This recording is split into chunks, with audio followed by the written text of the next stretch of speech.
good afternoon, good evening, good morning, depending on wherever you are located. So we are very pleased to welcome you to our Geneva Micro Labs webinar that we're going to host tonight. And before I move into the next steps, I will just like to remind you on some housekeeping rules. So please know that we are currently recording this webinar and you can turn off your camera if you don't like to be recorded. The webinar is usually published on our YouTube channel and you will find the address in the chat box of this Zoom meeting room. We also kindly ask you to mute yourself now when you are not speaking. And now we start with our official part of the webinar. So let me introduce myself first. I'm Julia Ovcinnikov, currently work in the shipping industry as a project leader where I support the implementation of the digital solutions, leveraging new innovative technologies. I'm also one of the co-founding members of the Geneva Micro Labs and very proud to be part of this very diverse community. So I also enjoy supporting all the ongoing activities that we have. Like tonight, I have the honor of moderating this webinar along with my colleague and the president of the association and the Geneva Micro Labs, Ekkehard Ernst, who will be running later on the Q&A session. Now, please join our discussion that will be dedicated tonight to the outlook of populism, the economic and cultural drivers of the,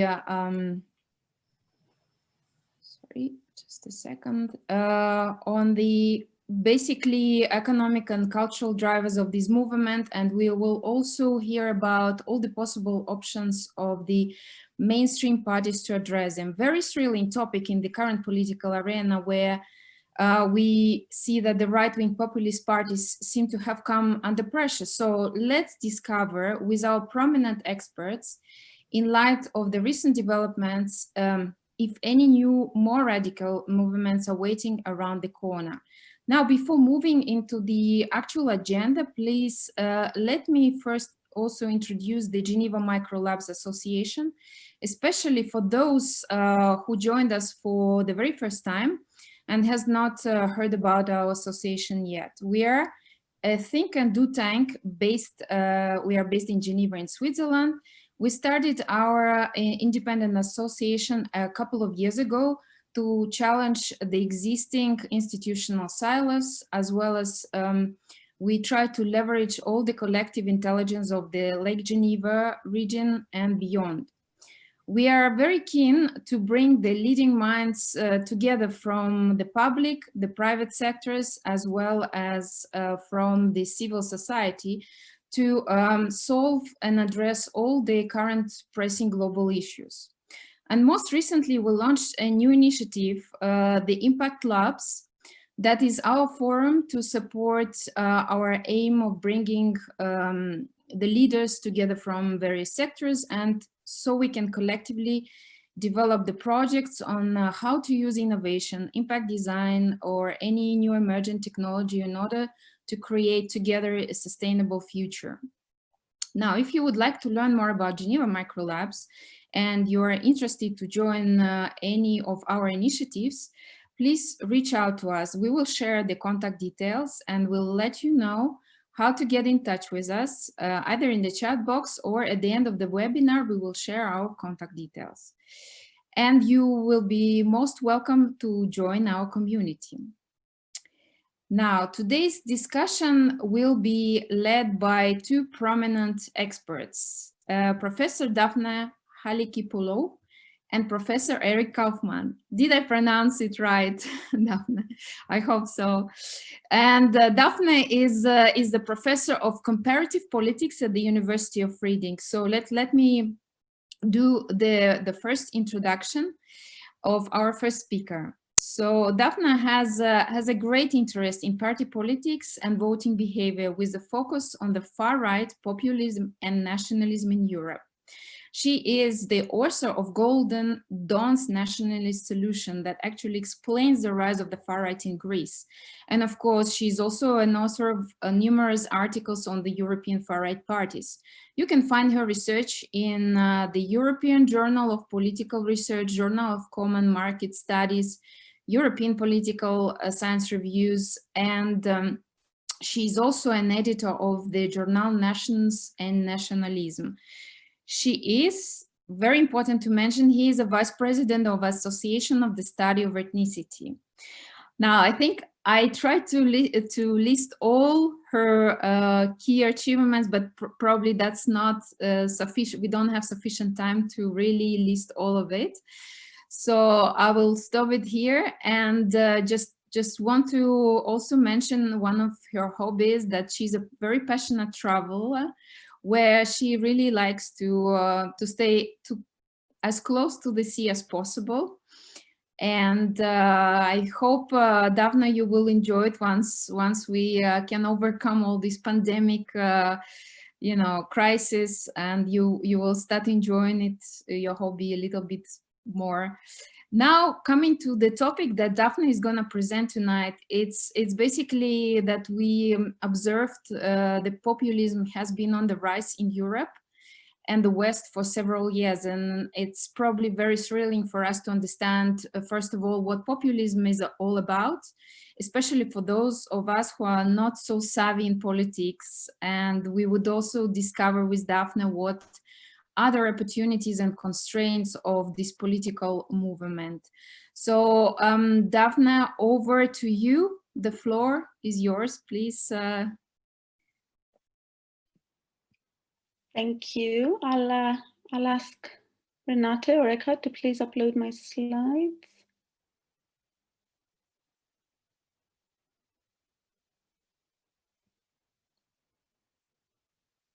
Thank you, and I understand that I can move them.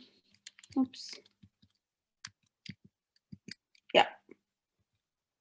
Okay. Perfect. So I will start. Thank you so much, Julia, for this introduction, and thanks to Geneva Macro Labs for inviting me. It's my first time here, so I'm really looking forward to the discussion. Eric and I do go a long way back, so we've been on talks together quite a few times, and I know that we will agree and disagree on various issues. So I really look forward to the conversation. So I was given the instructions to basically talk in 10 minutes and to discuss basically the state of populism and potentially the future of populism given the context of the US election and broader constraints. I have taken that to mean basically loads of issues that far-right parties or populist far-right parties are facing today. So what I will do in the next 10 minutes is try to make 3 points. I'm going to be brief, but I do have some backup slides. So if anyone has any particular questions, then I also have some data to show you. I've tried to keep this quite concise. So what I want to do is first, I want to offer an overview of how far-right populist parties are doing right now across Europe. I won't talk about all of them, but some of them. Then second, I want to look at some of the conditions that facilitate far-right populist party support. And that is thirdly, because my main point is going to be to identify the extent to which things like external triggers, such as the US election, the COVID-19 crisis, but also potentially some economic malaise coming at the aftermath of the COVID-19 crisis, how they would present with the far right with certain constraints and opportunities. So I always start with this graph. So you have the privilege of, perhaps some of you have seen it before. Why am I showing this? I'm showing this because the title sort of the webinar today was the US election, has it affected the far right? So I figured let's go back a bit and look at, in a way, the momentum created by the previous election. So what I've done here is I've given some overview of the electoral performance of populist far right parties across Europe in 2017. Now, 2017 is an interesting year, because it's shortly after the election of Donald Trump. And it's a time when many elections, national elections, take place in Europe at the same time. So they give us a comparative snapshot, if you like, of the performance of these parties. And you will have seen big covers such as the new nationalism or, you know, the rise of populism. And generally it was a year that saw a bit of variation, but broadly speaking, the rise of populist far-right parties in many countries. So the FPÖ in Austria is an obvious one. The AfD in Germany, which I know there's a lot of German audience here. I think the AfD is really interesting because it happens in a country where the far right is considered to be a no-no. So it's a big breakthrough for the German electorate to have a party like this in the parliament. Norwegian Progress Party joined coalition government. In France, the Front National made it to the second round of the presidential election. You even see here, I've put a little bit of variation. So even the ones that didn't do as well, so UKIP, for example, which declined, we can argue, well, that's only because it got what it wanted, right? So it declined, but that's because the Tories copied its policy and got Brexit done. So whether we're talking about policy influence or whether we're talking about electoral performance, we could say that sort of 2016, 2017, 2018 was a time of a far-right populist momentum. And this is the backdrop against which the 2019 European Parliament elections happened. So what should we expect from that? Well, funnily enough, maybe it's not a momentum so much anymore. So the picture right now is a bit more mixed. This is from a study that was presented in The Guardian just a month ago, I think, that shows basically that, in a nutshell, populist attitudes across Europe have declined. This goes alongside what we saw. Trump lost in the US presidential elections. COVID-19 has been associated with some decline in the polls for the far right, as we'll see. So populist attitudes, and you have the question here, people were less likely to believe that the power of a few special interests prevents our country from making progress. This is the question they were asked. In most countries, populist attitude, support for populism has declined. Does this reflect electorally?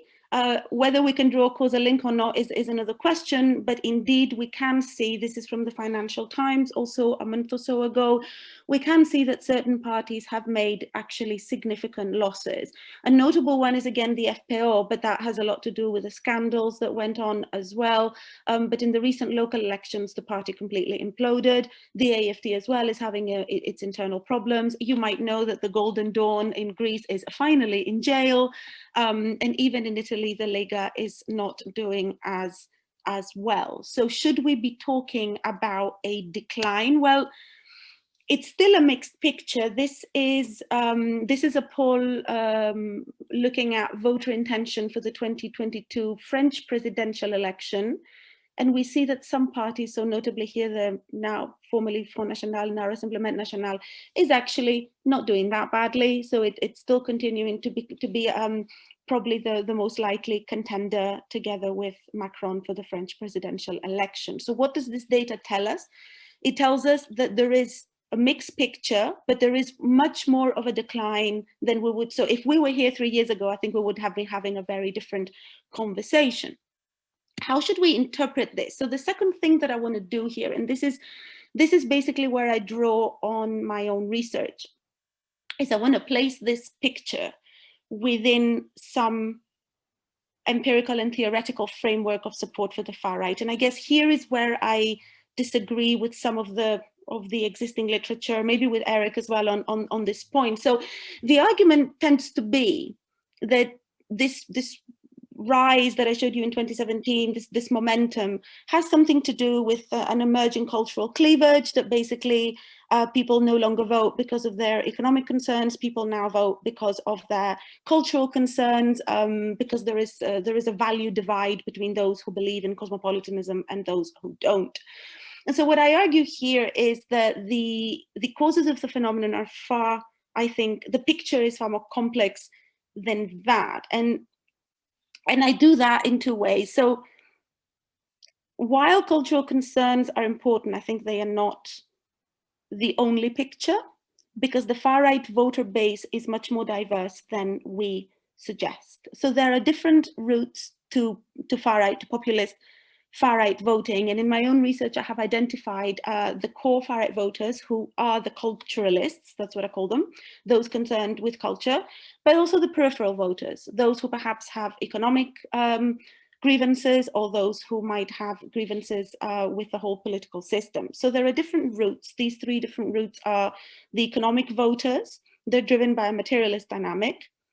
Then there are the value grievances, so those who are driven by a cultural dynamic, and those who have institutional grievances, so those driven by lack of trust in institutions, a basic dissatisfaction of public services, and of broadly speaking, the ability of the state to deliver on its social contract obligation. So in other words, the latent support for the parties is very broad and very diverse. And in a way, that is what explains why they have done so well. If it's only one group that votes for a party, that party can never get 25, 27% of the vote, because the group is just simply not big enough. So what I'm saying here is that what we tend to do is look at the propensity of a particular person to vote for populist parties, but we don't look at the size of groups, and that omits, or that doesn't give us the whole picture of the voter base. So this is from some research that I did recently that identifies the different routes to far-right voting. And so this refers to economic and cultural fears over immigration. So as you'll see, and I'm sure as Eric will show you in a minute, very, very concisely, immigration is a very important driver. Yeah, we know that. But actually, we also know that those concerned with immigration, some of them are concerned with the economic impact of immigration, in fact, 15.7%. Some of them are concerned with the cultural concerns or with the cultural impact of immigration. But there is also a 1/3 of the populist right electorate that has no immigration concerns. So these people tend to be what we call the protesters. These people are the people who have trust issues or problems with the political establishment, problems with the state, etc. So, and then finally, just to link on onto the economic versus cultural issue, and again, the problem of size. I mean, you saw here in the previous slide as well, and you can see it here more clearly, the question of size, whereas those with cultural concerns are a higher percentage, meaning that those with cultural concerns of immigration are much more likely to vote for the far right. Actually, the ones with economic concerns, they are a numerically bigger group. There are more of them. Why am I showing you all this? Just to get into my third point, I'm showing you this because I think it's important to understand that there is latent, broad and diverse support for these parties.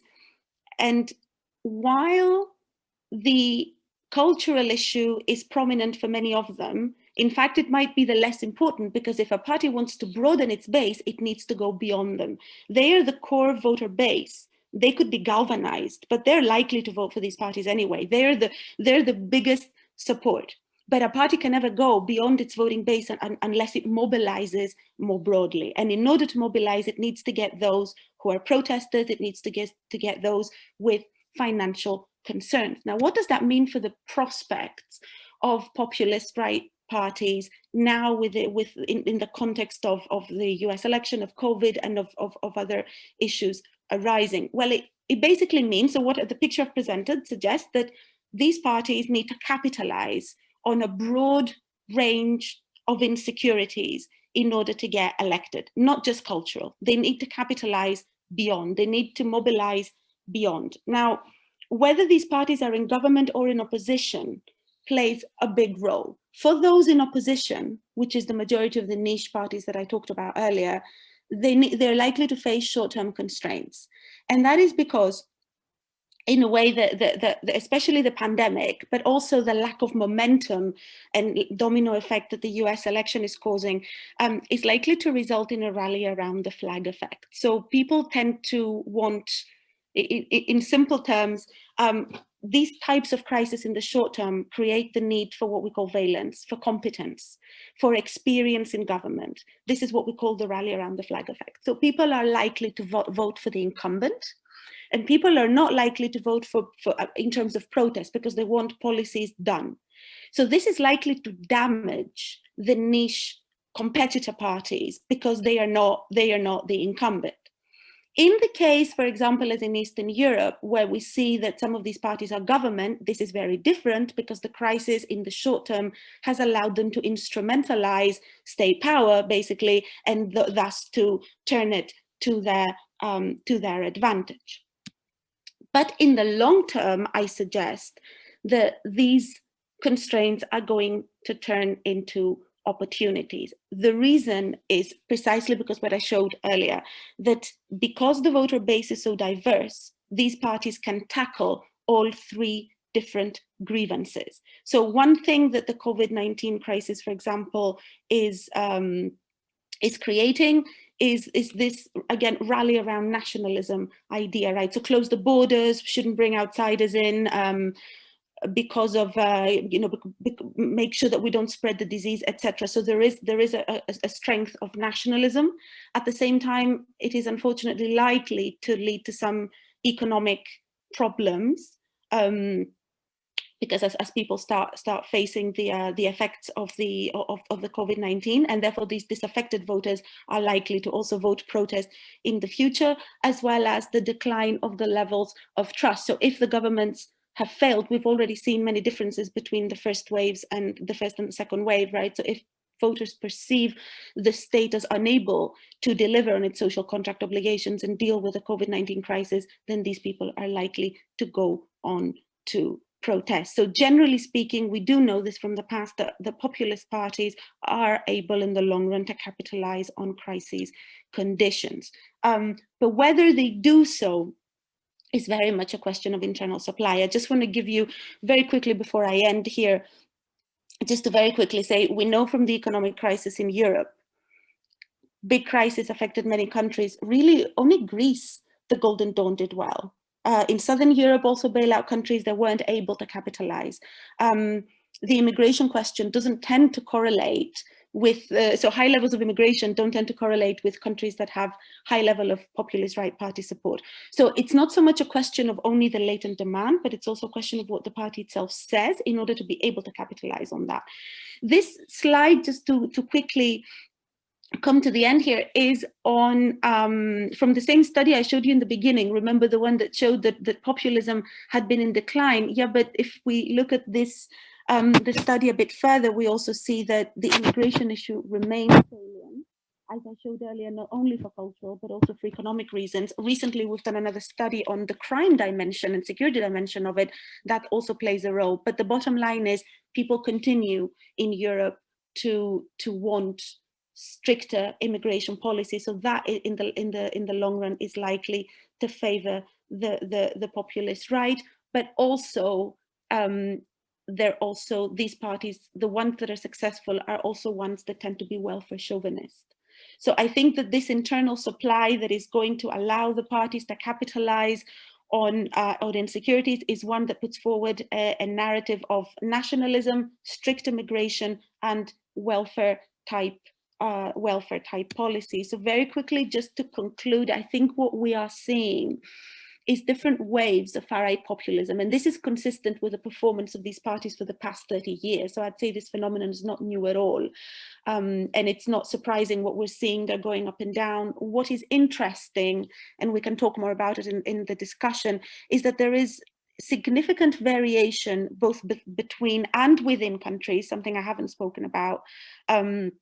So in the Netherlands, for example, at the moment, you see Forum for Democracy imploding, but the PVV is still quite strong, right? So there are actually things that these parties can do themselves. I can't stress that enough, to gain voters. It's not just a question of demand. There are multiple routes to far-right voting, and the internal supply will determine to a great extent whether certain parties will be able to capitalize on broad range of insecurities and therefore manage to mobilize successful coalitions of voters to their advantage. And I think I'll stop here. Thank you.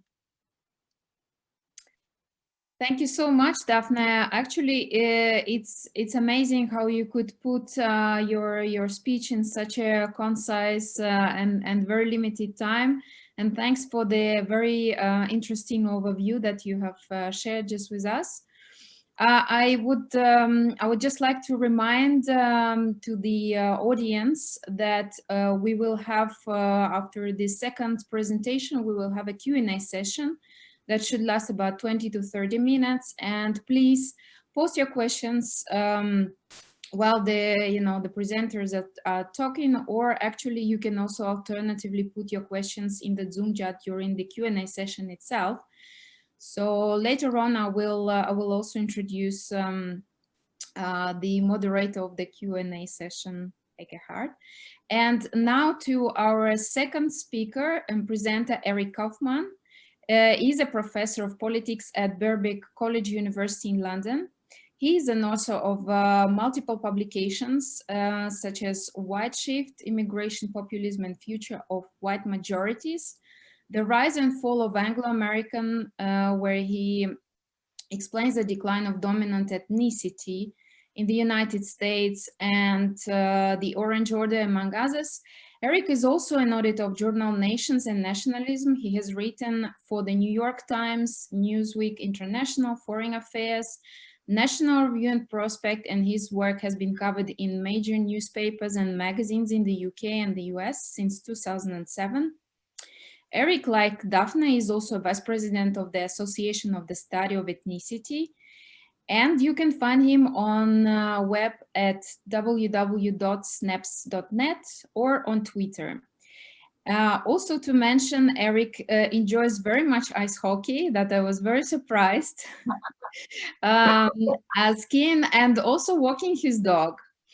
So this is just, a little hobby and outside activities of what he's doing on a daily basis.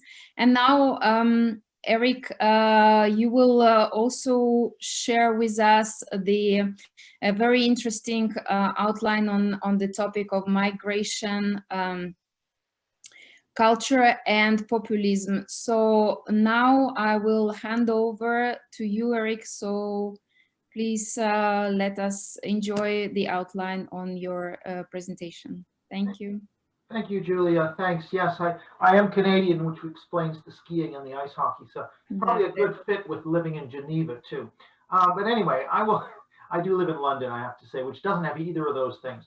I'll just show you I'll just flip over to my talk. What I want to do is talk you through some of the data and the trends, and much of what I say will add to what Daphne said. There may be a few points of different emphasis, I would say, but that should spice it up a bit anyway. Okay, so right now I'm going to hopefully can you all see the slides now? Okay, good. So I just want to begin by let's just see here. Oops. So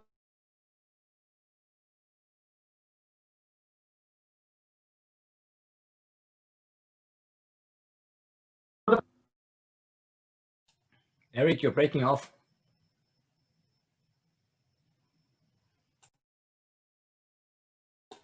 Sorry, I think I crashed on that. But let me try again, and hopefully it won't pose a problem. Otherwise, I can share for you. Yeah, let me try one. Yeah, maybe you should share, actually, because I have had this problem in the past. I might skip some of the slides in your version, though. But go ahead and okay, 1 second. Yeah. Oh, I have to find it 1 second. Or should I give it one more try? I found it. Oh, here we go. Stop others. Okay. So you should have remote control now. Okay. Oh, perfect. Okay, so yes. Okay. All right. Everyone can see me there? Okay. So, right, this is really looking at the relationship between views on immigration down here in Britain and the probability of having voted to leave the European Union. And we also look at income of an individual. And a point here is to say that if you want many more immigrants to the UK, your chance of voting Leave is about 0 on this. So on a 0 to 10 scale, if you want many more immigrants, your chance of voting Leave is about 0. If you want essentially no immigrants, it's a chance of voting Leave is about 8 out of 10. So there's 80 points of gap between here and here on this immigration scale, just to show you how important that is for populist voting. Granted, Brexit is not a populist party, but it shows you the kind of sentiment that's at play. By contrast, the difference between the poorest people in blue and the wealthiest in yellow, earning over £60,000 a year, at most is about 15 points difference compared to the 80 points. So yes, poorer British people were more likely to vote to leave the European Union than rich people, but that's a much smaller effect, 15 points versus 80 points for this question, allow more or fewer immigrants. And I think that's very telling in terms of across Western Europe. I stress Western Europe, that this finding of the immigration views are very correlated with support or potential support for the populist right. If we look at,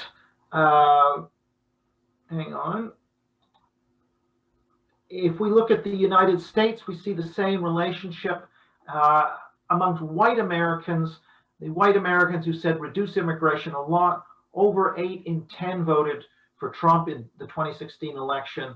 Amongst the white Americans who said increase a lot the immigration, it's only 1 out of 10. So there's, again, 70 to 80 points of difference. And this time, whether you're rich or poor, doesn't matter at all. It's not statistically significant. So income, the economic side, at least in terms of personal economic circumstances, doesn't make a difference for your propensity to vote for Trump, whereas your views on immigration are hugely important. And Marcel Lubers has written about this across Western Europe. Again, immigration is the key to understanding populist right voting, not populist left, not Syriza, for example, and Podemos and Jeremy Corbyn, but yes, for AFD. So for example, there was an election in Bavaria. The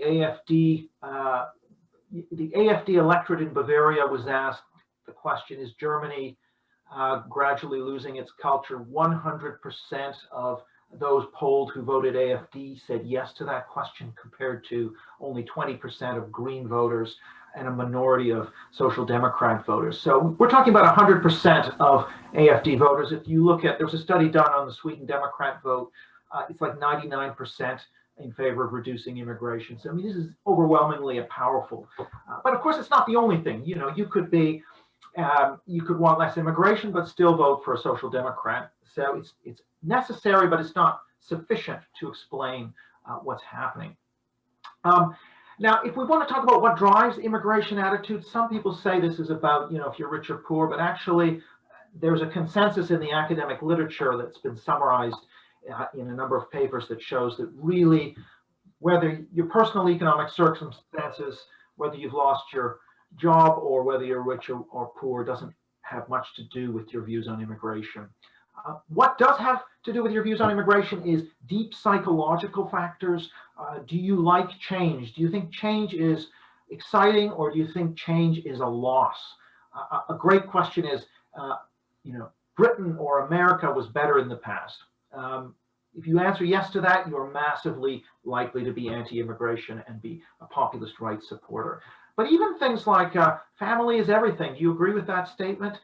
Those who agree with that statement are much more likely to be favoring immigration restriction than those who say, oh, no, I don't disagree with that. Family is everything.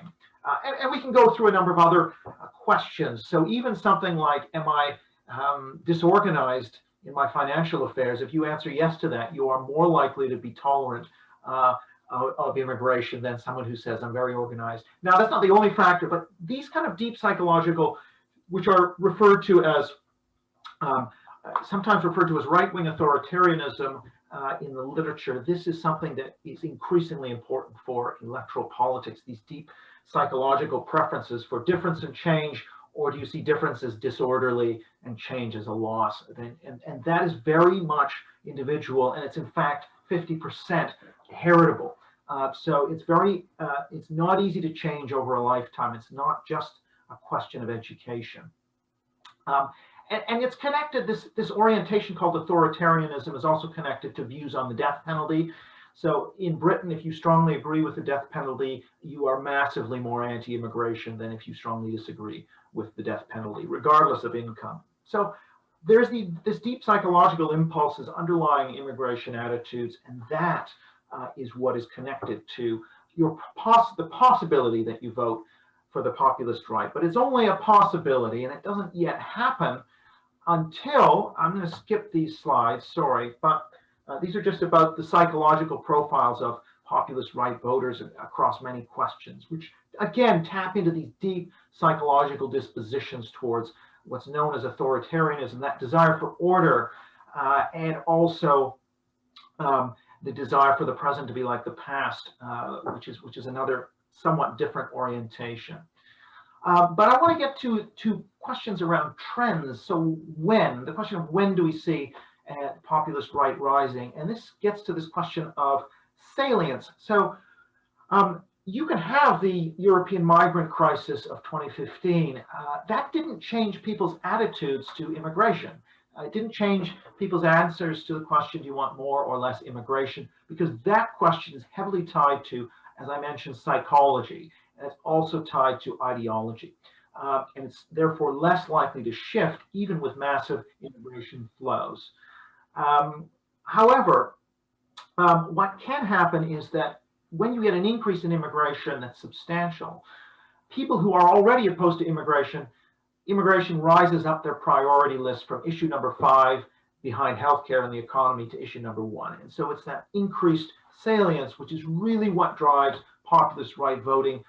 In Britain, for example, starting in 1984, this gray line is the net migration number. Starting under the Tony Blair government in 1997, we see a big jump from about 50,000 per year net immigration up to about 250,000 by early 2000s. That corresponds with a rise in the number of people saying immigration is the #1 issue facing Britain, comes up to about 35%. And actually, this concern stays pretty high in that sort of 30 to 40 range, right up to the Brexit referendum. And immigration was the #1 concern for 40% of Brexit voters, whereas economic inequality was the top concern for hardly any Brexit voters, more Remain voters concerned about that issue. Likewise, we can see in Europe, starting in 2013, this is Eurostat immigration numbers, migration levels increased from about 500,000 entering the EU up to a peak of almost 2 million, the peak of the migrant crisis, and then decline. And we get alongside this the Eurobarometer tracking immigration as a top concern of European Union citizens rising really alongside this increase in numbers, peaking in 2015 and coming back down again. So what's going on is it's not people becoming worried about immigration who weren't worried about it before. It's just that immigration rises up their agenda from number 5, 4, 3 up to #1. And that's that increased salience. So at the peak of the crisis, almost 60% of European Union citizens saying that's their #1 concern. And on the back of that increased salience of immigration, not attitudes, salience, the priority of immigration rising, in 9 out of 10 West European countries, populist right support increases. So this blue line here moving with the percentage saying immigration is the most important issue. So that there's a statistical relationship which has been uncovered by Denison and Geddes from the European University Institute in 9 out of 10 West European societies. So that kind of gives you some backdrop of why we had the populist rise in the sort of 2014 to 15-16 period on the back of the migrant crisis in Europe, and a bit earlier in Britain with the rise in migration post the Blair government and post the EU accession in 2004 of the Eastern European countries. I just want to say something now about the impact of Brexit and COVID. The first thing I would say is that Brexit actually reduces concern over migration because a lot of voters think, aha, this is something that's now going to be dealt with.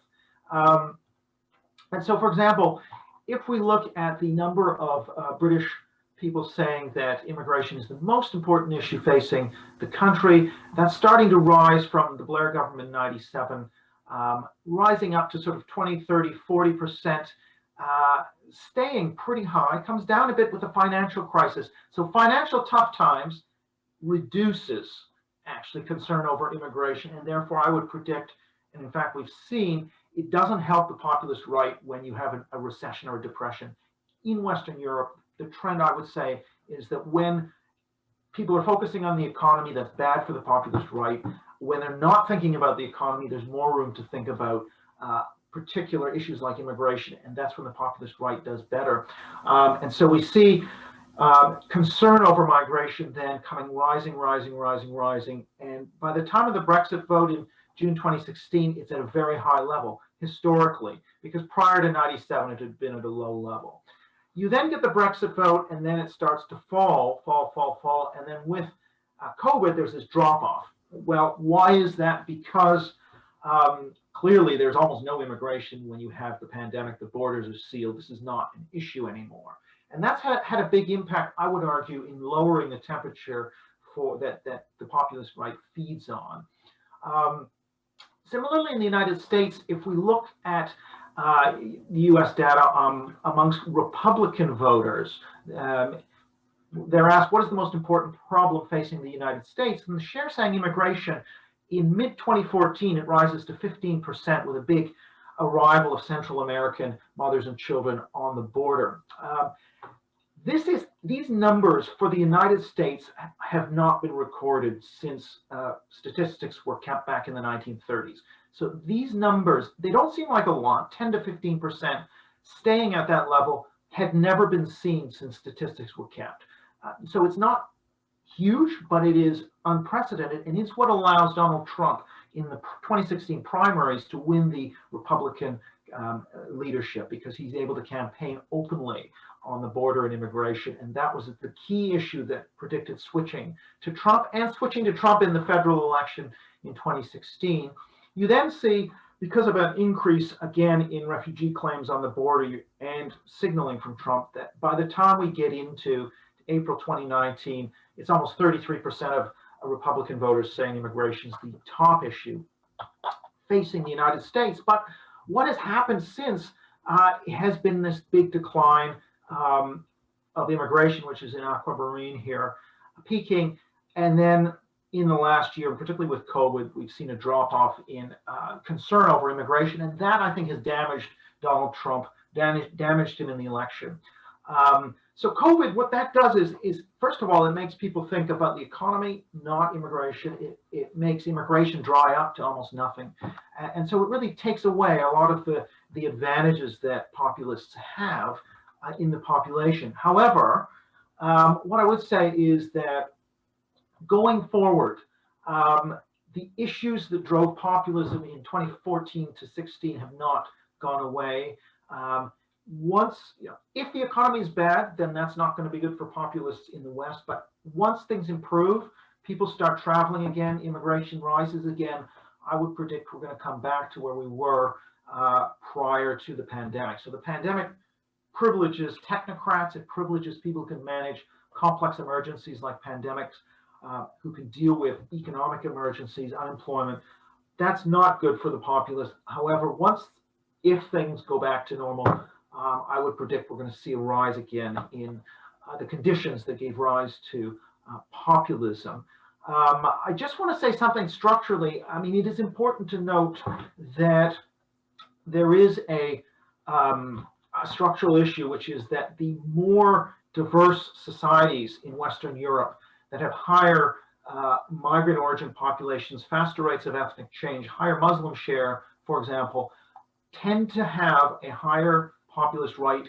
If you take the highest populist right vote share or poll, it is higher in countries such as France, Switzerland, Sweden, Austria, than it would be in a Portugal or Iceland or Ireland, where there's a very low degree of ethnic diversity and a Muslim population. That is, I think, an important structural underlying factor, that as we have ethnic change going forward. So, for example, Sweden is projected to be 20% Muslim in 2050, Britain 17%, up from 6% today. That these structural forces are going to create a positive environment for the populist right.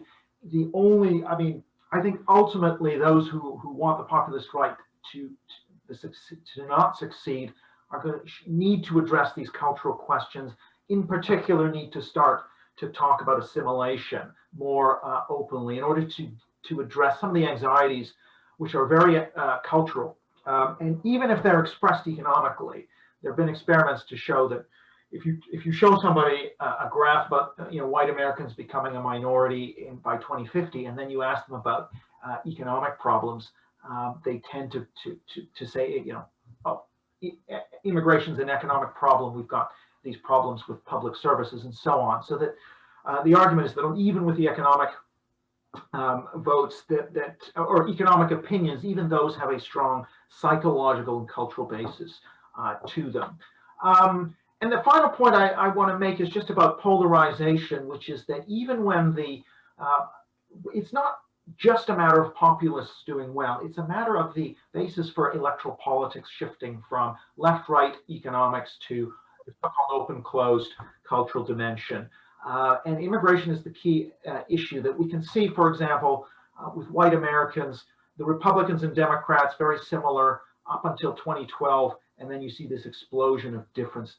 Now the Democrats are much less likely to be wanting immigration reduced than the Republicans. That's a 50-point difference. For a long time, it was a minor difference, and now it's 50 points. The same things are happening elsewhere. In Britain, it was barely 20 points in 2010, and it's now 40 points between the Tories and the Labour voters in terms of wanting less immigration. That's now a 40-point gap. And even in Canada, where I'm from, doesn't have a major populist party, but if you look at Conservative and Liberal Party voters, as recently as 2015, there was only about a 15-point gap on immigration, and it's now sort of 55 points, 40 to 50 points. Same trend as in the United States. So really, to wrap up, populist surge, I would argue, is linked to the immigration issue and a switch from more economic issues to more cultural issues as the basis of politics. This is also the basis for increasing division and polarization in societies around this question of migration, national identity. COVID very much freezes things, weakens populism with its focus on technocracy and the economy and healthcare, with almost no immigration. I would expect, if there's a resumption of normality, if the economy comes back to health, we're going to start to see the return of these issues as we did back in 2016. So I'll end it there. Thank you so much, Eric. It was a very, very interesting presentation, and you put a lot of, I guess, points, and I've seen that some questions already came up. So I just would like to briefly introduce my dear colleague, Ekkehard Ernst, and the president of Geneva Microlabs Association, who will now take over the Q&A session and will moderate. So collecting all these questions that just came up during the presentations in the chat. And it will also give the opportunity to the audience to ask the questions directly to the speaker. So Ekkehard, over to you, please. Yeah, thank you very much, and thanks to both speakers. I mean, fascinating debate, and I hope that it triggered a bit of controversy already in the audience as well. So unfortunately, I couldn't see the question that you posted in the chat box, so I'm actually just going through them now. But I wanted to make sure that we have enough time, so that's why we will kind of go a bit beyond the usual time frame that we have. So we've decided today to go until 8 o'clock European time. So hopefully you can stay with us for the next 35 minutes still, so that we have enough time to exchange. Now, let me get from the back. I think that Michele already had some question beyond maybe the cultural versus economic effects. And Michele, do you want to ask your question directly? Okay, thank you. Thank you very much for this opportunity. Excellent presentation to both speakers, fascinating graphs, everything fine. One one thing I miss, and maybe it's only my opinion, but I would like to share with you. What are the effects of technology in general, including social media and other opportunities on populism? We hear a lot about social media effect on Trump election and so on. What are your opinion on that? Thank you. Daphne, you want to start? Okay, so I haven't done myself that much research on that question, but my answer to you is from what I have done and from what I know, is that what modern technology does is it makes the message spread much faster. It makes communication much quicker and much easier. I'll give you a personal example, if you like, in a minute. Basically, when a few years ago, I wrote an article on the Greek Golden Dawn in a Greek newspaper. I went to sleep, and then I woke up next morning with an email from Stormfront, the American white supremacist organization, basically telling me that they've put me all over the webpage with the Golden Dawn members and things like that. And so that wouldn't be possible many years ago, right? Because the technology, it allows links between those groups. I think it shows how much they are linked, and it also makes it faster. But I don't think that it's an underlying cause. I think it accelerates an already latent and existing phenomenon, and that's my view on it. Eric, what's your view? Well, everything I've seen is that increased social media use is not associated with a greater likelihood to vote for the populist right or vote for Trump or Brexit. Part of the reason is that the voters are often older, often less educated for populist right parties, and are less politically active. Where you see an impact on social media seems to be on the left or on the progressive left. There, it does seem like that people have been able to find something significant, a significant effect. And I think perhaps in the online extreme right, maybe if it's had an effect, it might be in that very extreme right that is, like the alt-right, for example. But not for, say, AfD, Sweden Democrats, UKIP, the kind of mainstream populist right. I wouldn't say that it's been a catalyst behind what we've seen on the populist right, no. Yeah, interesting. I mean, I just came out of a discussion with Susanna Schuboff, you might know her, who is author of the book on surveillance capitalism, and she was very much arguing in favor of regulating big tech companies because of the pernicious effect that these companies, according to her, have on democracy and voting behavior. But anyway, it's interesting to see that you have a much more nuanced view on this. So we have two Austrians actually in the audience, and I wanted to give to Marianne maybe the chance, because there was a question about Austria. If you want to summarize the concerns that both you and Andre had. Yeah, it was not necessarily towards Austria. I was responding to Andre's observation or question. So the question that I was raising to Daphne was related to the aspect of uncertainty and insecurity when we talk about the rise of populism. And my guess as a sociologist would be that in different cultures, we have different ways to deal with uncertainty and insecurity, and that kind of accelerates or not accelerate the effects of social media, but as well of other aspects to populism and to that idea of they, us, and they, the separation of the different sections in society. What I would like to know from you, Daphne, is which other overarching challenges do you see currently arising apart from immigrants? We've heard from Eric the concerns that far-right voters have in the States, but I would be interested to understand a bit more the situation in Western European countries, where we do have now a slightly different diversity debate. And I'm just now talking about the Black Lives Matter discussion, for example, that plays a role when we talk about populism. how would you frame the current issues or discussions in Western European countries? Shall I respond? Yeah. Yes, please go ahead. Okay, so let me try and answer that in a way, also sort of addressing some of the things that Eric said and some of the things that I wanted to say in my talk, right? So my thinking is driven by puzzles. So when I see a picture, the thing that my brain goes to immediately is to try and falsify it, to question it by looking at it comparatively with other cases. So what I think is interesting here in the picture that you just painted is that we have more questions than we have answers, right? Precisely because these insecurities, in a way, are always there. There is no society where everybody's happy. There is no society that doesn't have its discontent. You can't tell me that everybody in Spain absolutely loves immigrants, yet there was no far right until Vox in 2012. You can't tell me that in Portugal everybody is a loving of immigrants person, but surely there are people skeptical of immigration, yet Portugal has no far right party support.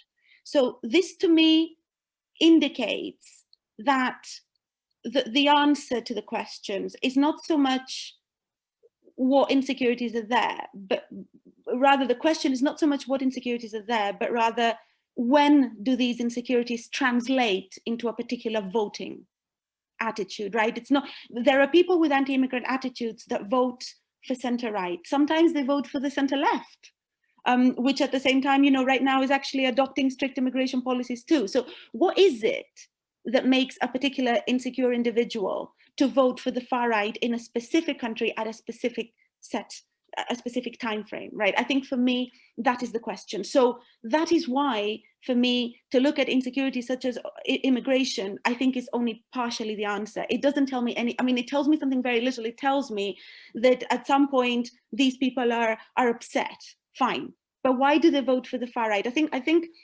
there is another puzzle is, why do we have, I mean, in Austria, you have the FPO and the BZO. Why is it the FPO that gets the votes or got the votes and the BZO didn't get the votes? What is it when we have two anti-immigrant parties? What kind of insecurity is the one addressing that the other isn't addressing, right? So I think that in order to answer these puzzles, what we need to do is look at how these parties themselves capitalize on different insecurities and what the other party is able to offer voters in response. So right now, to address your question, what are the insecurities that face voters? I think it's a range. It's economic, it's cultural, it's COVID now raises many different questions about health, about security in your job, about and so the question is, which party is going to address that for a particular voter in a better way, right? And in a way, it's not easy to find out what that's going to be, because it depends on the party competition as well. I mean, isn't it a puzzle that in Europe the economic crisis happened and the left didn't capitalize on votes? How come that the parties that promise that they will deal with people's material concerns are the ones that got the fewest votes? How is that possible? So I think that there is much more complex mechanism at play, linking the insecurities and the party responses. I don't know if that answers a question or raises more questions, but. Yeah, you did. And this is what I would argue as well, that it's the complexity that makes it difficult to come to a general comment on that. And being an Austrian myself, I would even say I found that the graph that you, Eric, showed with Austria and Germany quite interesting, because it shows that there are many dimensions that play into that. And in the case of Austria, I would argue that compared to Germany, it has complete different cultural way of dealing with its history. With its history in regard to immigration, in regard to the two world wars, in regard to being a victim or being the one who is responsible for certain historical events. So that all plays into that fabric of how parties right now in Austria and in Germany are able to mobilize their voters. Eric, do you want to add something to that? Well, no, these are really good points. I mean, I think that, you know, there are things, you know, clearly each country is going to have its own specificity, and a good one I think is Flanders versus Wallonia, because, and as is explained to me, that you have a significant anti-immigration sentiment in Wallonia as well, but it doesn't get expressed in the form of voting for the Front National, for example, whereas in Flanders, clearly the Vlaams Belang does pick that up. But I do think that, yeah, it's going to be a combination of supply and demand factors. I mean, Austria also is a much smaller country than Germany, and I think its foreign-born share is higher. It's sort of seen change at a sort of, and because of that smallness, really is also perhaps conditioned. It's Switzerland similarly, by the way, and I think that foreign-born share and being small does lead to more of a sense of vulnerability. I mean, I think ultimately you're not going to just be able to explain this by the ethnic change and the ethnic dimension, but I do think it's powerful. I mean, one thing too to mention is there's a new book called Brexit Land by Rob Ford and Maria Sobolewska, which talks a lot about the issue of normative constraints that if it's very hard for a mainstream party to talk about immigration, for example, which I admit is not the case anymore, but was the case, say, in Germany and Sweden prior to the emergence of the Sweden Democrats and the AfD, then there's an opportunity for a party that will talk about immigration. Same in the US with Trump. Trump was willing to say things that other candidates in the Republican Party weren't. So you can also, there's also a role being played by what are called discursive, sometimes called the Overton window of acceptable debate, that if something is outside that window of debate and the mainstream parties won't touch it, then there's going to be a prize for whoever is willing to go there. And I think that's part of what explains the rise of the Sweden Democrats and the AfD post, well, in the case of the Sweden Democrats post 2014 and AfD post 2015. All right, thank you. I think Baptiste had a question related to globalization, maybe more than to immigration. So if you want to ask your question to our speaker. Yes. Can you hear me? Yes. Yeah. Thanks for this interesting analysis and figures you shared. Okay. My question is, when the traditional central and left parties sold their conviction to and controlled globalization and ultra-liberalism, when we see dozens of sworn testimonies in the US accusing Democrats of massive fraud, or the way French government managed the Yellow Vest claims, there is a big loss of confidence from the population. And in that case, I'm wondering what kind of alternative do the populations who are the big loser of globalization, what alternative do the population have except populism and far right to defend their rights? So what's the supply, basically? What's the supply of political parties? I think that... for me, what the supply of, what the alternative? If I'm just wondering. Yeah, who wants to go first? I can go. Yeah, please. So what is the alternative instead of populism? I think that in a way, for many of the voters, that doesn't matter, because a protest vote is driven by anti-establishment dynamics than it is by endorsement dynamics, right? So very often when we vote in terms of protest, it's not that so what I'm saying is people don't really vote for populist parties because they expect that their policies will genuinely be extremely successful in dealing with their grievances. If they did, then they would opt for the party so people who have economic concerns would vote for left-wing parties that have materialist solutions. They wouldn't vote for the right? So they voting for anti-establishment is basically an against vote. It is a vote that says, I disapprove of the mainstream that I see as whatever collaboration with the bad elites or whoever you want, foreigners or whatever. This is precisely why COVID-19 has given much of a return, this rally to the rally around the flag effect, right? Now that people want effective policies because they worry about their personal health or safety, they're going and supporting the incumbent. But now, so this is broadly how the theory will have it. Now, what other options there are, I think Ekkehard is right here. I mean, that is up to that is in terms, if you really are voting for an actual party, then that takes us to the supply. What supply is there depends on the country. It depends on different modes of competition. For example, let me go back to my own country, Greece.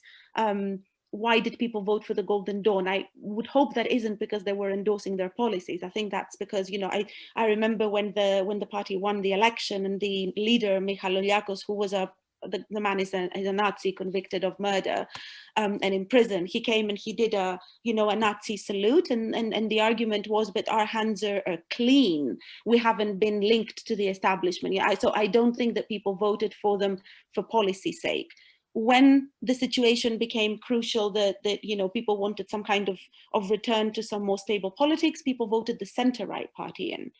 This was the alternative supply, right? So in other countries, you would consider maybe the populist left to be an alternative, but generally speaking, we haven't seen that succeed. So for some reason, the left narrative is not proving to be particularly attractive. But overall, my answer to you would be that when people vote in terms of protest, I don't think they vote to endorse anybody. I think they vote to condemn and punish. Eric? Well, I mean, not specifically. I just sort of picking up on what Daphne was saying, that I think she's right that voting for populists is an expression partly of voting against the system. The only thing I would say is, I still think the core, certainly on the populist right, the core of it is a substantive issue. So a mainstream party could take away votes quite easily by taking on the kind of concerns that populist right voter has had. I mean, if you look at Sebastian Kurz in Austria, if you look at the Mark Rutte in the Netherlands, if you look at the Conservative Party in Britain, they've all been successful in taking over and issues like Brexit and immigration that are important to populist right voters, and successfully doing that. Now, of course, they won't get all the voters because some voters just don't like the mainstream establishment, but they will get a lot of the voters. And so, for example, in the US case, voters for Trump are not more anti-elite than voters for Clinton. They're not more anti the system than voters for Clinton were. That doesn't tell you a lot about whether people will go sort of left or right, but it will tell you whether they'll vote for an outsider party like UKIP versus the Conservative Party. And so it's not nothing, but still, I would say that the guts of it is a substantive issue that is not, at least for these voters, they think this issue is not being addressed. And so they will vote to get that issue addressed. So I think it can be defanged by a mainstream party that takes over the issue. Thank you. Andre, do you want to come in still on the Austria versus Germany question? No, I think this is just interesting because those two nations are so close and yet so far apart. The thing that Eric just mentioned about Sebastian Kurz is a fascinating leadership phenomenon where he showed that you can reduce far-right extreme movement, but the question is for how long? The potential is still there. Just previously, about an hour ago, I was fortunate enough to listen to Robert Putnam from Harvard University, and he made the link in his new book to class, the Marxist concept of class, and he said we are, in the US at least, just at the same point where we were in the Gilded Age, in the beginning of the 20th century, and his link was to equality. So I wanted to ask you, do you agree or disagree? So the question is basically whether inequality, or the rise in inequality, has something to do with this. And the concept of class and a class war, possibly. Honestly, for the US, I think that's got very little to do with it. I think it's almost entirely a value clash. And, you know, I've read Putnam's book, which I really enjoyed. I think there are some, I like the second half better than the first half. I think that, again, I think the large-scale inequality should help the populist left, people like Sanders. And don't forget, some of those candidates are doing better than they did. I mean, someone like a Sanders, we hadn't necessarily seen that in US politics that recently, and even a Corbyn. So there has been some payoff for the populist left because of the high inequality we're seeing. But this is not driving a Trump, it's not driving a UKIP, a Brexit, you know, Sweden Democrats, AFD. I think this is more of a value clash. And this, by the way, you know, now that the conservatives have taken on Brexit, they've taken on a lot of what UKIP stood for. You know, you can see in a lot of Western countries that the class basis of the left and the right, you know, the parties look similar. I mean, Labour and the Conservatives, they have the same class composition basically now.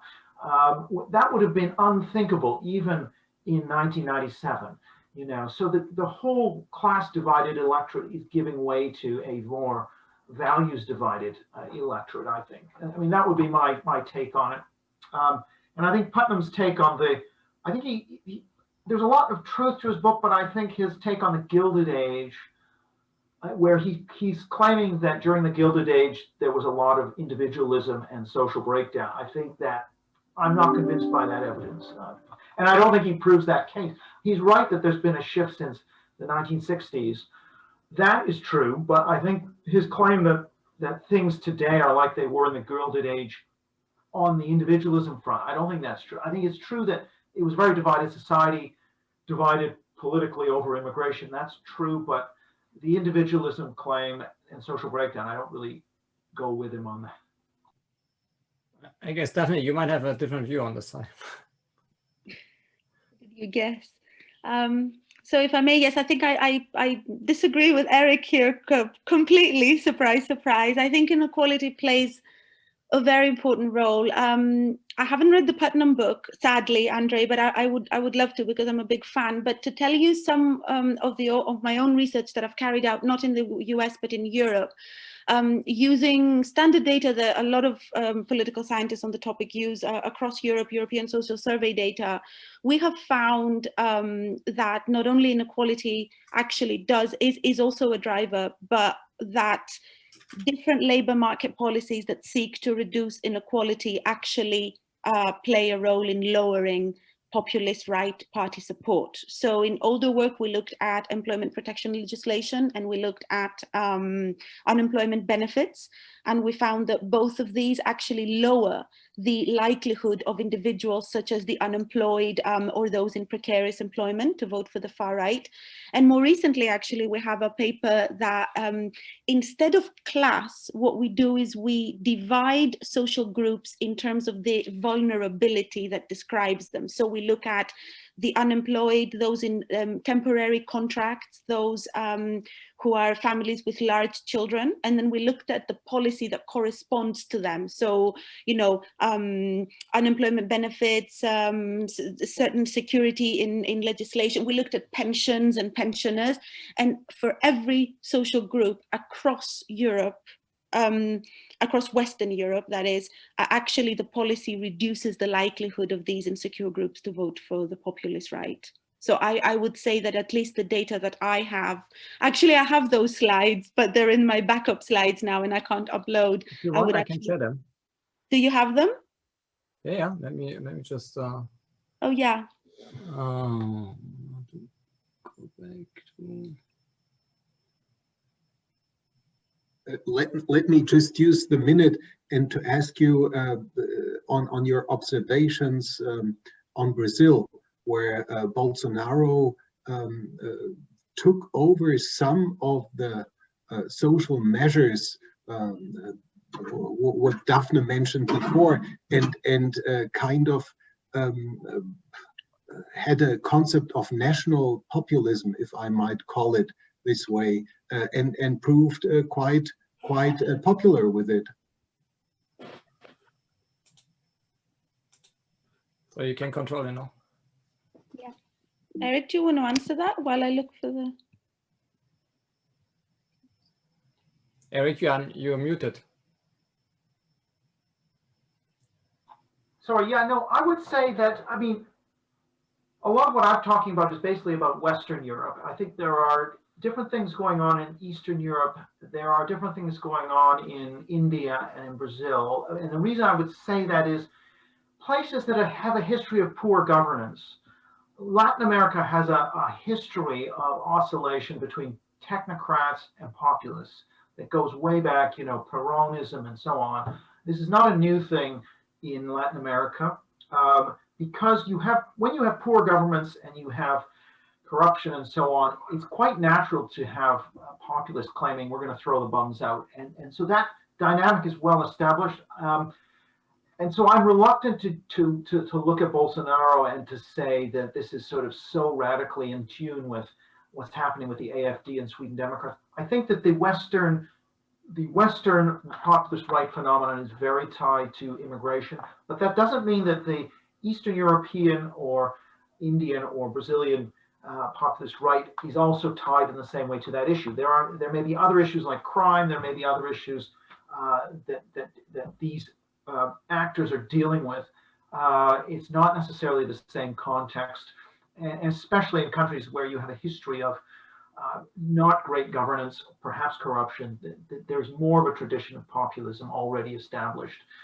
So I don't think it's the same mechanism going on everywhere, but I do think within the West, it's very tied to this question of ethnic shifts and migration. Daphne, you want to continue? Yeah, before I just quickly show this, but I want to agree with Eric here and go further, Eric. I don't even think that this is the same phenomenon that we're talking about. I always love that question when it comes about Brazil or Eastern Europe. And the reason is I think we've taken everything in a way we don't like and we lump it under the umbrella of populism, and then everything goes under that. But I really think that the dynamics are different. I mean, maybe we are talking about very different authoritarian political cultures and a very different type of institutional setting that allows, as I said earlier, the instrumentalization of state power in a very different way than it does in the West. So I wonder if by having a catch-all term, populism, it's nice and catch-all for the media. And okay, we can talk about it and disagree and agree about it, but I do think that these are different phenomena. Just quickly, I'll show you this so that we can get rid of it. This is European Parliament elections. It shows you that basically as the this is in terms of unemployment benefits. So the more generous the unemployment benefits, the less likely the unemployed are to vote for the far right. This is national elections, the same mechanism exactly. So you see a very strong effect in terms of labor market institutions. So surely there is an inequality dimension here. And this is the last thing I told you about the. So you can see here with the pensioners, and again the unemployed for elections from 2002 to 2018, basically. So yeah, you can get it out now, but I think there is a strong link there with certain levels of inequality and support for these parties.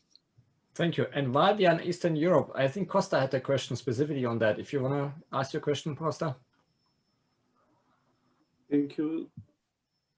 Thank you very much. Thank you for the chance to be with the respectful professors. Really, I'm impressed of the work they have done, the research, the statistics, the conclusions, and really challenging discussion and the topic chosen. I come from a small country in the middle of Balkans, and my country was for around 50 years in a federation in Yugoslavia. At those times, we didn't have political parties. There was only one political party, but there was no need for political parties because the country, the federation, was established and functioned on the principles of brotherhood and equality, so that in the government, all nations were equally participated and took the responsibilities of the governance of that federation. And when the wave of dissolution of Yugoslavia came, when the Serbian, Croats, and Slovenians decided no longer to live in the federation and willingness to participate and to build further this brotherhood and equality, Macedonian people decided to vote for independence. And so in 1991, we became an independent state.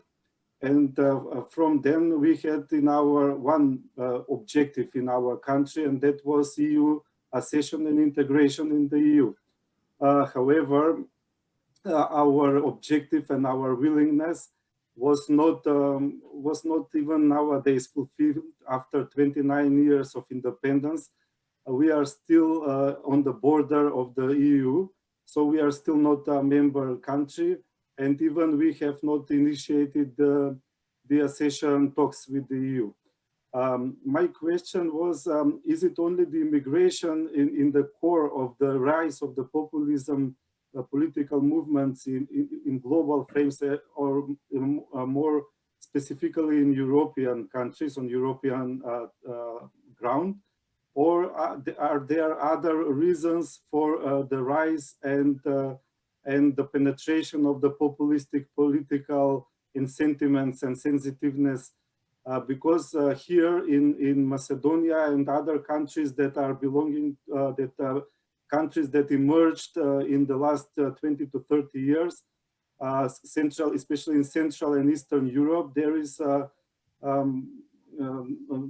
fact. It is a fact that all these countries, a lot was invested by the George Soros, an investor who made profits during the last 30 years from the movements in the foreign exchange rates, because he buys and sells currencies and make profits from the movements in foreign exchange rates. And these profits are then invested in the building of NGOs and open society and political parties, and making influence in the political lives, and even changing governments in small countries that are considered as not countries without democratic history and democratic established processes of elections and electoral processes. So is it the fact that population that are living in these countries in Central and Eastern Europe, that they recognized this policy and somehow are now making, let's take for example Hungary, which is the motherland of Costa, let the speaker respond, maybe then we can. Yes, okay, thank you. Sorry, thank you. Okay, well, should I go ahead? All right. Yes, what's that? Go ahead, please. Yeah. Okay. Yeah, no, I think Central Eastern Europe, okay, there's a distinction between the countries that are inside the European Union and those outside. If you look at the populism, for example, in Hungary and Poland and Slovakia, I mean, there, it's not that these countries have very few immigrants, very little ethnic diversity, but, or at least immigrant ethnic diversity, but the way it was viewed was it was a threat that it could become like the rest of Europe, for example, particularly during the migrant crisis. That's the way. But the other thing is that these parts of Europe also have a less, kind of broadly less liberal culture, because they have a different history. And so even views on homosexuality, for example, and other kinds of social conservatism exist. And so they are generally more socially conservative in other ways too. So it isn't so much, if you look at Germany, you can see that for the AfD vote, there's both an East Germany, West Germany effect, which is to do with former Iron Curtain society. But the immigration effect is pronounced in the west of Germany. So if you look at West Germany, that's where immigration correlates very highly. Immigration attitudes correlate most highly with AfD support. Whereas in East Germany, it's not as clear that that matters as much. It's much more about being from a different educational background, different kind of broad conservatism. But if you go outside the EU, I mean, the populism could have many different sources. It could have to do with wanting to be hardline politically, ideas about national humiliation, which have to do with the past of a country. So these are not the same dynamics as in the West, where I would argue it is very much about immigration. Hungary and other Central European countries, I think, because of their proximity to the West, the immigration issue is important there, but it isn't important, I would argue, outside the boundaries of the EU. Yeah. Thank you. Daphne, final words? Okay, I'll say very clear. So actually, it's interesting that you asked that. I teach this module on the far right, and only a couple of weeks ago, we were doing the far right in Eastern Europe. So I was reading this excellent article by Lenka Bustikova on the different dynamics between East and West. And one thing I noted that I think links very much to your question is that, and I might disagree again with Eric, I think immigration is really very minor in Eastern Europe. But what is a key issue that the parties there mobilize on is the accommodation of minorities. And so what is important in Eastern Europe and in different Eastern European countries, it differs, is the size of the minority and whether this minority is politicized or not. And so minorities could be ethnic minorities, or they could be sexual minorities, or a broad range of minorities. And this is why in Eastern Europe, what we see is very much the emergence of the radicalized mainstream. So for example, the Fidesz party or PiS in Poland, because really it's about this authoritarianism comes in because the whole issue of how to deal with the minorities that basically are a remnant from the former Soviet communist sort of bloc. The question then becomes how to accommodate these groups within a democratic framework. So the whole issue becomes about democratization, and this is why the authoritarian situation comes in a very different way than it does in Western Europe. So I hope that answers your question. Thank you very much. Lots still to be learned, I guess, and lots that we learned tonight. Unfortunately, we have to close. It's already 8 o'clock. I'm really sorry for those who couldn't ask your questions, but I hand it over back to Julia. And thanks very much to our speakers and to the audience for very exciting questions and discussion. Over to you, Julia. Thank you, Ekkehard. And I just would like also to thank the presenters and experts for basically outlining on the current, movement of populism, as well as on the, the insights that they could provide, and we, could discuss and ask all the question on how does it impact our current, society. So also, I would really appreciate, show appreciation to the audience that could join us tonight, and also engage in such a fruitful conversation with the speakers, asking all the interesting questions. I'm sure that you can follow this conversation basically by following the publications of our experts outside of this session. And thank you to Ekkehard for moderating the Q&A session. We hope that you really all enjoyed it. Just to make a note that our next webinar will be taking place next Wednesday on the 16th of December at 6:30. And the topic will be the sustainable gig, when the arts and technology meet for impact. It will be a very special edition of the webinar, including, as it will include the live performance by the two artists, so please don't miss it. And otherwise, we are looking forward to stay in touch with you, and don't hesitate to share with us your feedback. You can reach us through our social media channels, and you can simply drop us an email if you if you have any specific questions. All our webinars can be accessed on our YouTube channels. And on this note, I would like to close the session and say thank you to everybody and enjoy the evening. Thank you very much. Thank you. Thank you. Bye-bye. Thanks. Thank you. Thanks you all. Thank you. Bye. Thanks again.